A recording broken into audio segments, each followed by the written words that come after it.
Alrighty, welcome back. This is episode 3 of Silver Screen Cynics. This is Jared and Mike, and we've got a very exciting show for you. Today we're going to be talking about Troll 2. If you have not seen it, it is one of the worst movies ever made, and one of the biggest cult films of all time. And what else do we have in store? Today we're also going to focus our top 5 on Troll 2 as well. It is going to be the top 5 worst quotes from Troll 2, which is the best because every word of this movie is hilariously awful. This is a worst movie. We cannot stress to you how horrible this movie is. It is ranked number 1 on the worst movies ever on Internet Movie Database. It is so hard to comprehend how horrible this movie is. Everything about this movie is horrible, and because of that, it is awesome how horrible it is. And there's some movies that are so bad that you hate the time that you lost watching them, but this one, it is so awesome, especially with friends when you watch it with more people. Yeah. That's why it's such a big cult phenomenon, because people like to get together and have conventions and just watch this movie because everything comes together so perfectly, and it makes it so fun to watch with people because you can't help but laugh how bad it is. The more times you see it, the funnier it is. Oh, yeah. And you just one of those movies where you just want to tell your friends, like, oh my gosh, this movie Troll 2 is the worst thing I've ever seen. And it's also one of the funniest things I've ever seen. Also, we're going to be talking about the documentary that was made, I believe it was last year. It's called Best Worst Film. And it's actually made by the child actor that starred in Troll 2. And it basically focuses on kind of gathering the cast back together to explain how they felt about Troll 2 and what they've been doing since then. But now maybe we should start by kind of giving a basic description of what Troll 2 is. I don't know if you can do that basically. Well, basically, let's get this out of the way first. The movie is called Troll 2. There has never been a Troll 1. And how many trolls are actually in Troll 2? There are none. They are goblins. And even then, they look like demented Ewoks on Halloween. wearing potato sacks. Yeah, wearing potato sacks and then the same 2 masks over and over. Like, Yeah, they have one with bug eyes and then one that has the real person's eyes with black makeup over. It doesn't make any sense. This is going to be the most crude synopsis ever. So, I guess we should throw in the beginning. We get a little taste of the mythology where this young man is running through the forest and he's trying to escape the goblins. And he turns around and suddenly there's a beautiful woman and he falls immediately in love with her. And she gets him to drink this green goo looking stuff, which is supposed to be incredibly delicious, but it seriously looks like green mayonnaise. And she feeds it to him in like a plate. And it's the most awkward thing ever. So you can see him trying to like sip it, but you can't because it's got the consistency of mayonnaise. So he just like gets some on his lip and then licks it off like, But apparently it turned him into a half man, half plant, which just so happens to be the favorite food of the goblins. So they devour him, and that's how the film starts. So we're starting off on a great note. Yeah. And before the family gets, going to Nilbog, you kind of get to experience family life at their home, which is immediately started by some creepy dude that looks like, a balding Santa Claus. He just starts talking to his grandson. And not only is he's grandpa, but the kid is calling him Grandpa Seth. What? That's so weird. So he's just telling him about goblins, like the myth. And then his mother comes in, which she just looks like a space cadet right off the bat. In the movie, we'll get to what she's really like in the documentary. She's like, Joshua, who are you talking to? And it's like, he turns to the chair all dramatically, and no one is sitting there. And you're like, oh, Grandpa Seth's dead. It's a ghost. Oh, my gosh, it's like such a twist, right? Like 5 minutes into the movie, you're He like, oh, pulled this M. Night is Shyamalan right in the first 5 minutes. just like, oh, this isn't going to be a regular horror story. We're having all sorts of angles of goblins. This little family is going to be switching places with a country family from a country town called Nilbog. Nilbog. So they get to the house, and there's a whole bunch of green food on the table. Not just like green, like a lime or lettuce. It is like electric green. Yeah. Just like, It doesn't look good at all. It's like a donut, but with radiation leaked on top of it or something. Yeah, and they're looking like it's appetizing. Like the girl seriously starts eating an ear of corn with mustard squirt of green crap on it to get his family to stop eating the food that will turn them into plants. The little kid gets on the table and pees on the food. yeah. I mean, And of course, his ghost grandfather tells him to do it. There is way bad stuff in this movie as far as the script is bad, the directing is horrible, probably the worst, and the acting is horrible.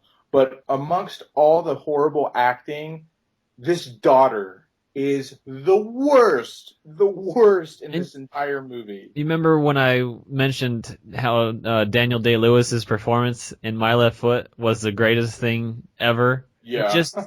This is the exact opposite. And she has this horrible monologue that is the worst thing ever spoken in any human language. One of the big turning points in the film is when young Joshua realizes what Nilbog really is. Oh my goodness. This is some great storytelling here. You mean this line, Jared? Nilbog! It's called spelled backwards! Oh my gosh. M. Night Shyamalan. Oh! Watch out. The strangest people involved in this movie were the writer and the director, these Italians, Claudio Prograsso and Rossella Drulli. First of all, they're Italian, and English was not their first language, you know. They didn't realize what they were making was going to be such a B-rated thing.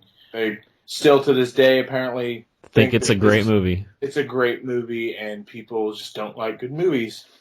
I guess we can just kind of segue into the documentary. So yeah. So throughout the documentary, you get the director saying, "You don't know film. Oh, I've made a great film. They don't know what they're talking about." And just judge for yourself if this is a good movie or not.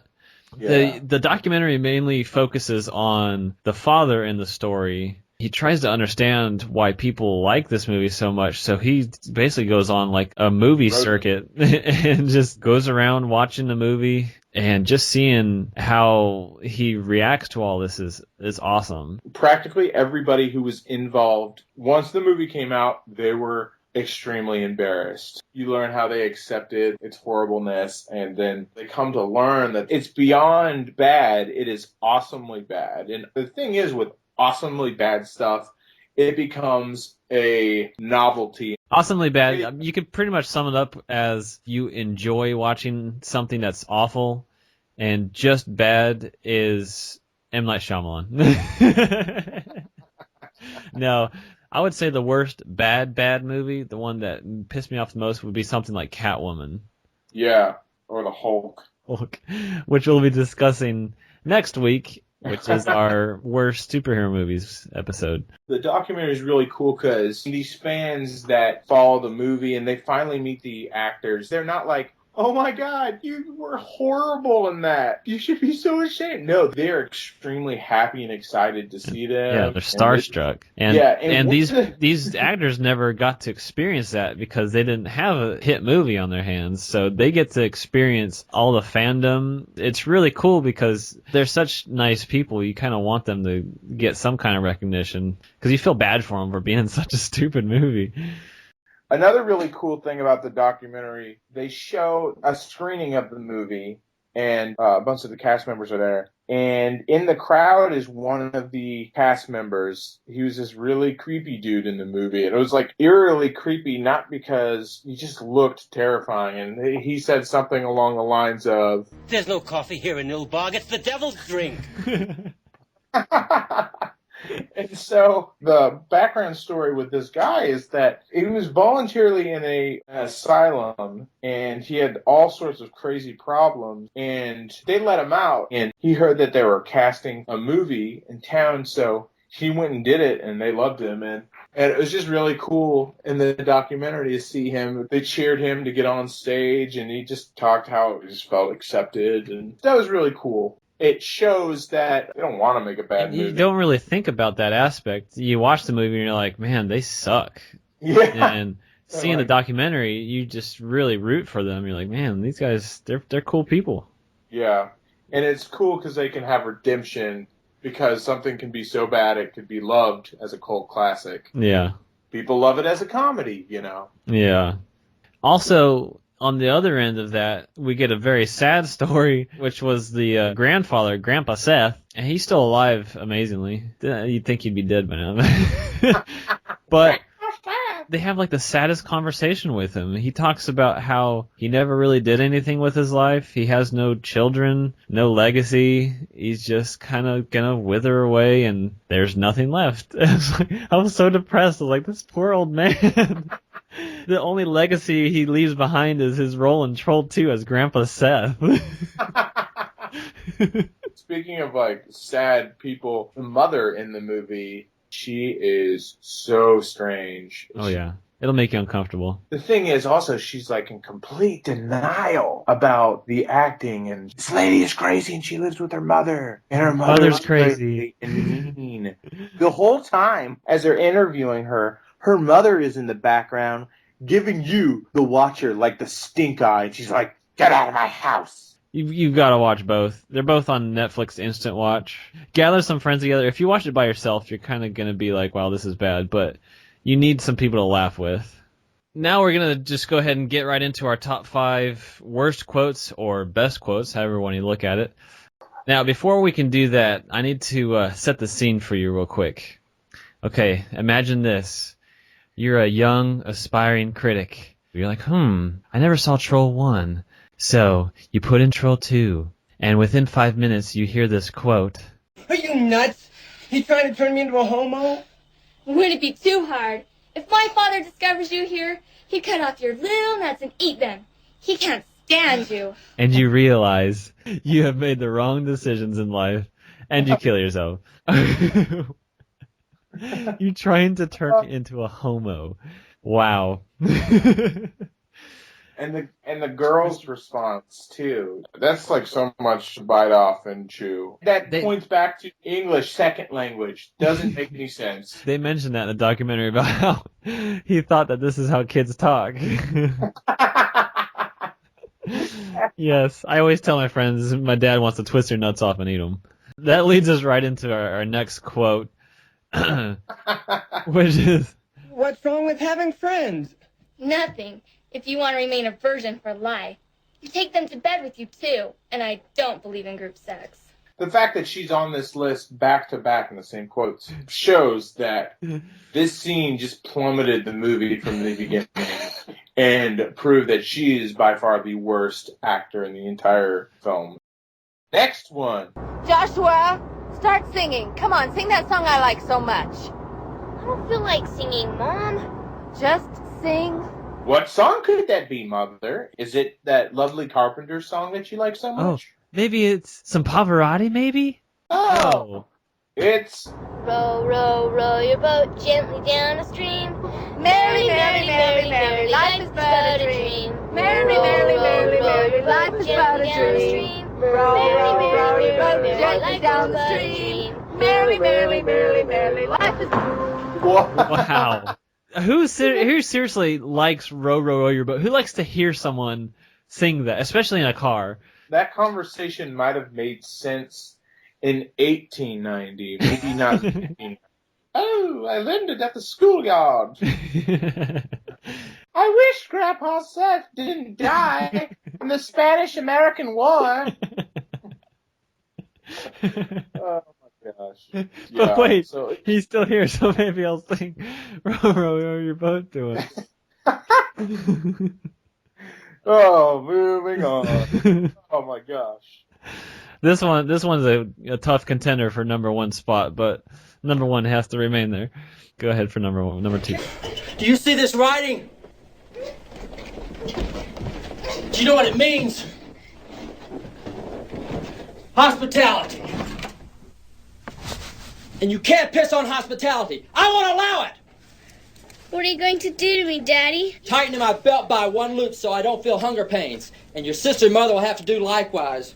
Okay, Joshua, you want to get rough with me? You want to show me that you don't like the choice of this house for our vacation by going on a hunger strike? Well, I'll accept the challenge. But just remember, when I was your age, I really did suffer from hunger. We'll see who gets through this. But just remember, I've got more practice than you. This comes directly after he pees on all their food, of course. What are you gonna do, Dad? Tighten my belt by one loop, so I can't feel hunger pains. I mean, It's definitely like there was a lot of thought put into writing this line. Like, ooh, Dad, that's so meaningful. You know? I used to suffer from hunger too when I was your age. I mean, who says that? Let's give them some backstory with one line.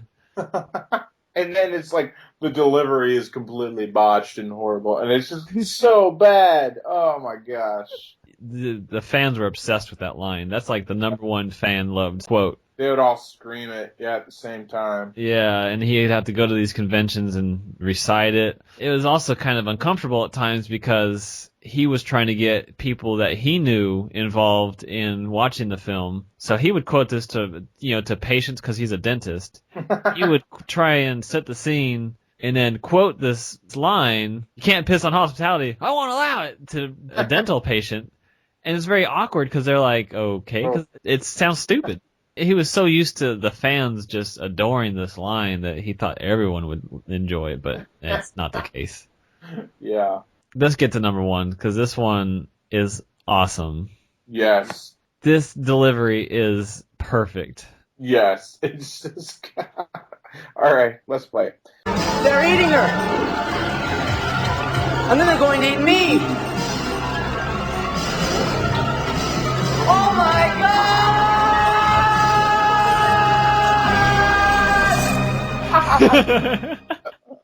Oh my gosh.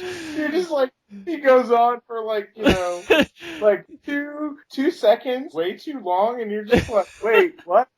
At least YouTube. If you don't watch the whole movie, YouTube that clip, just watch his face, because his face is just like he's yawning or something. Like, it's awesome. And the whole like realization in the beginning, what? They're eating her.